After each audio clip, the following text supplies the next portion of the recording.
Welcome back, Stas23 here, back again with some knife therapy. And before I get started, if you like this video, please drop a thumbs up on it. It helps out the channel a whole bunch. If not, thumbs down also works. And if you like knife content and you're not already, smash that subscribe button with the bell notification so you don't miss any of my content.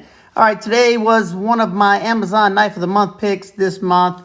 Just a fun little segment I used to do a long time ago, and I brought it back. Just where I pick out, you know, some interesting, what I think is interesting. Sometimes they're mostly budget knives, and try not to go over the $100 price point. But this is one from Bastion Gear. I picked out a folder and a fixed blade. The fixed blade will be coming up shortly. I think maybe after the day after this one. This is the Bastion Talon. Came in at $40 off of Amazon. And let's get some specs out of the way, and then we'll break off into some cutting footage. We have a total length of 7.8 inches. We have a blade length of 3.5 inches. We have a grip area from here to here of 4 inches. You have a handle thickness from here to here of 0.52 inches, so a little above average. You have a pretty wide close width in the pocket from here to here of 1.5 inches. You have a blade stock thickness of 0.12 inches and a thickness behind the edge of around 20 thousandths. Like I said, let's break off into some cutting footage, and we'll wrap it up toward the end. Okay, we're going to test the factory edge. It's okay.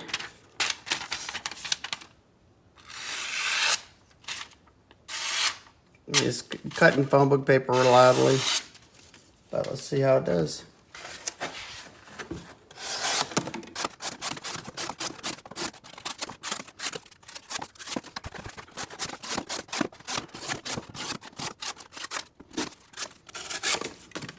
All right, this thing performed really well. Let's see how the edge is doing. It's pretty good. No hang-ups or anything. All right, we'll test the ergos. Just slicing into this pine 2x4, putting some pressure behind the cuts in some of them, and seeing how well this edge still bites.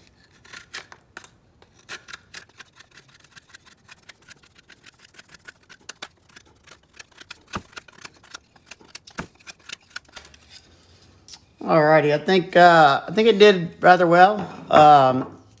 One thing I did notice that this area right here, just when I'm pulling through on those cuts, putting a lot of pressure, it was a little uncomfortable because of how skinny it gets right there. But the curvature of this handle makes it very comfortable, and that straight edge really wants to bite into the wood. Let's check that edge out. Still pretty good. Let's try one more time. Yeah, it's still good.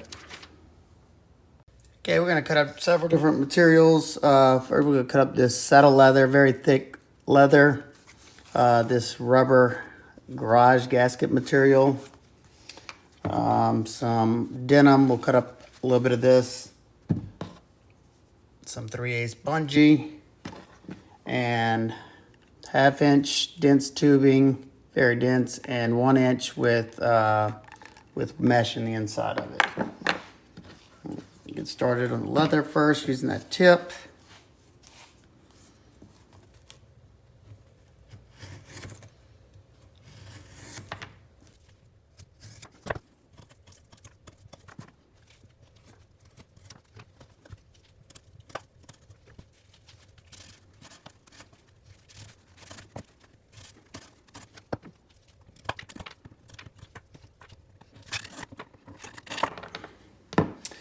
Alrighty, I think it did pretty well. That tip is awesome for detail work. Very, very pokey tip.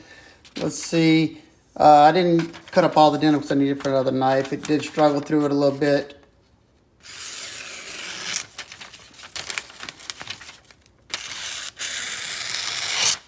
I'd say that's still a good edge. I mean, it's got one hang up right there. That's it. Yep, that one hang up. Not bad. All right, I'm going to try cutting up some of this 1/2 inch twisted sisal rope. It's going to be a little difficult because I'm on a flat surface and it's a Warren Cliff blade, but I'll try to get 10 or so cuts in.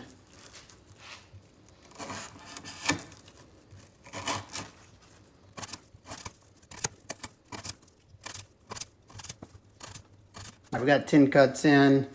It's just not easy on a flat surface like that with a warning. It's got a couple of hangouts, but it's not terrible. Right there.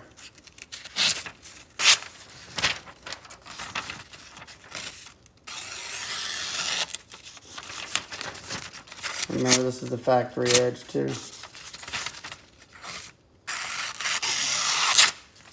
That front area has a hang up right up in here. You can feel it. Okay, we're going to attempt to get through these 3 copper wires with this rubber mallet. And this is definitely abuse. Don't do this with your knife.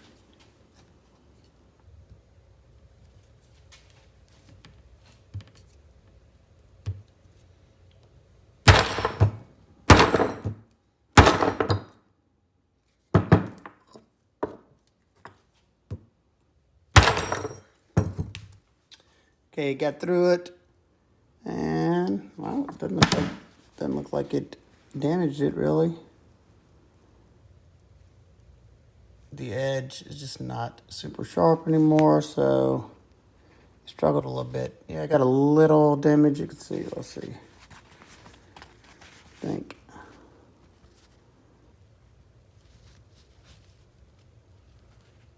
Right up in here.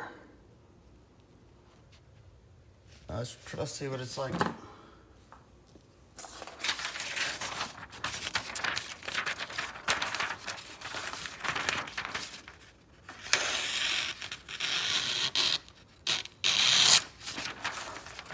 Not terrible.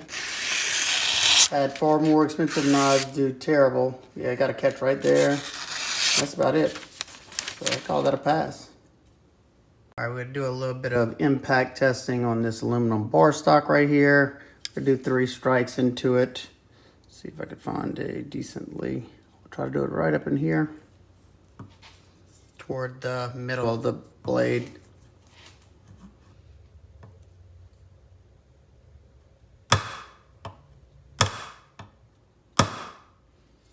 All right, there's your strikes right there. I did 2 on top of each other right there.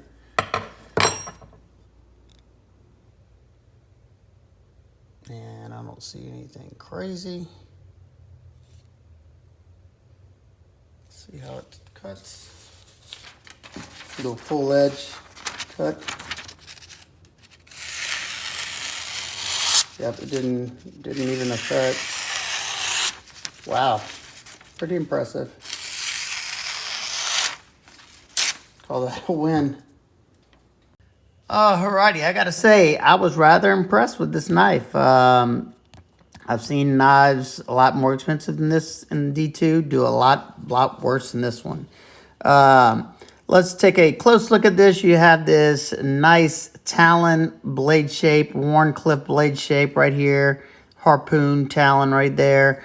This wedge, thinning it out. You have that nice needle-like point. It's going to be a good piercer, detail work. That's what I enjoy these for, just doing these drag cuts. And it was pretty obvious when I was doing the leather cutting and stuff like that. Just sticking that tip in there and pulling it, it was doing an excellent job. Came pretty decently sharp from the factory.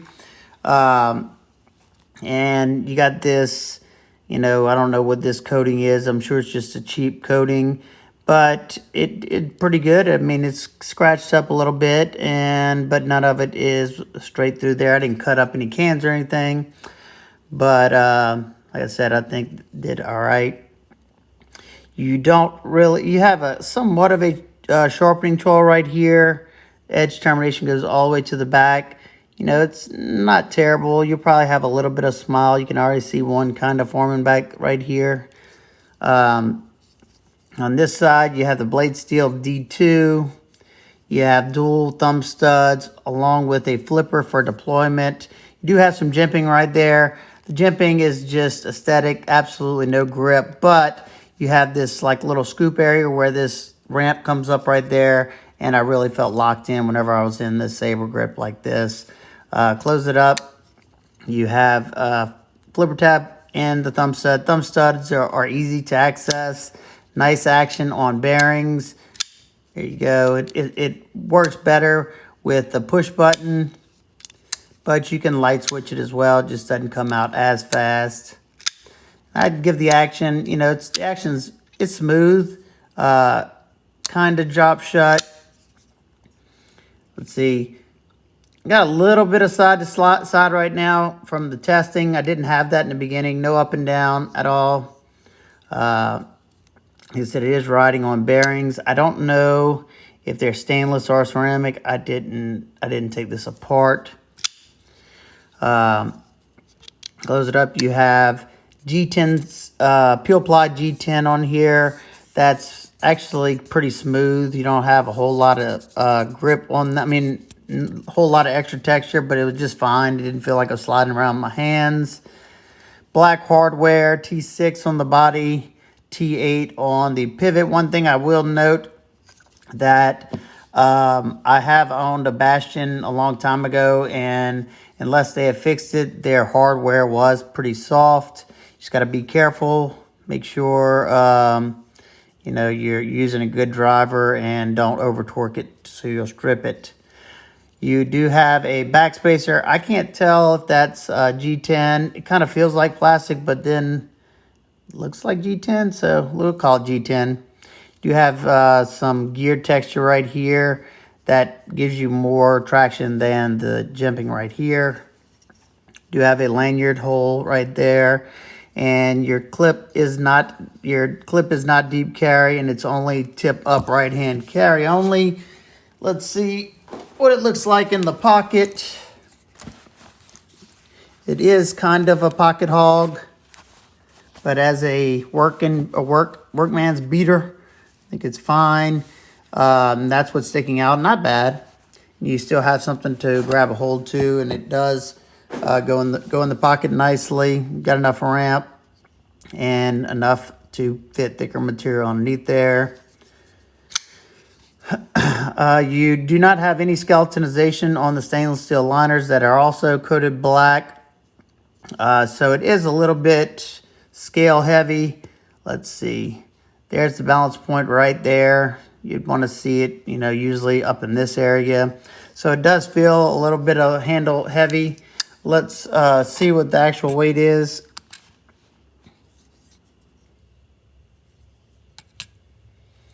$132 grams and 4.6 ounces. So not bad at all. I can definitely deal with that. Let's get some size comparisons, and then we'll talk about nitpicks, complaints. We've got the CJRB large feldspar, probably the closest I have on the table right now in length, pretty much identical in length. And we got the Kaiser Mini Critical, it's way smaller. And let's see, two more. We got the Ontario Rat Model 1, which is a little bit longer. And then you have the Ontario Rat Model 2, which is a little bit shorter. Alrighty, one last thing that I forgot to touch on.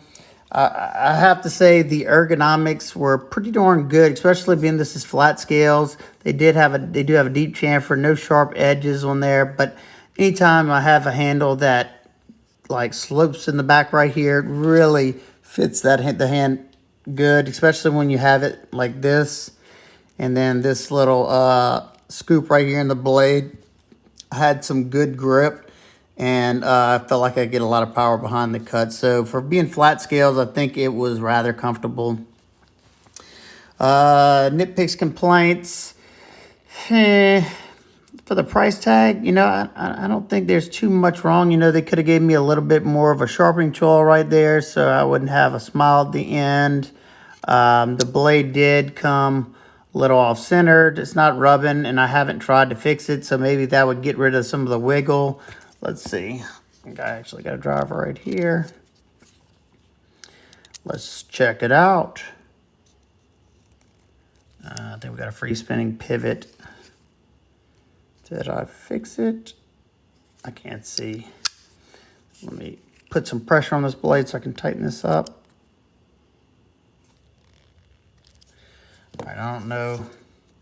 Okay, I got rid of the side to side. Still smooth and almost fixed the centering, so not bad, but it did come off-centered. I do know that.